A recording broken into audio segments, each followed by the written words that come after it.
I am right now standing inside Zeitoun school in Zeitoun neighborhood to the south of Gaza City. The Israeli fighter jets have targeted this UN sheltered school. At least 4 Palestinians have been killed and dozens were injured and transferred to Al Ahli Hospital. As you can see, the scale of the destruction inflicted on this classroom.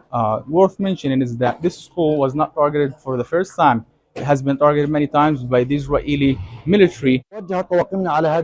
Our team rushed to this UNRWA school after it was pounded by Israeli warplanes.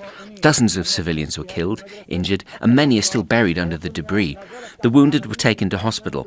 As we speak, search and rescue operations are still underway. With no equipment at all, we're doing our best to save who we can. UN buildings like this should be under protection, especially since it's housing hundreds of displaced civilians, but it was still targeted.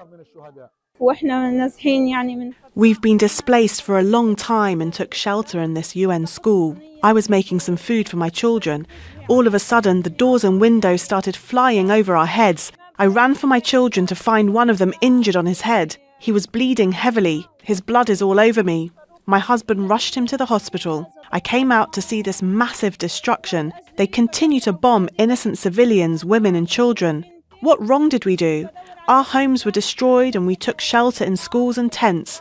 Only God is our shield. He is our rock. As you can see, the mass devastation inflicted on this classroom. We can see here bed covers and blankets. These civilians have been sheltering here for more than 400 days of the long Israeli brutal war taking place inside the Gaza Strip.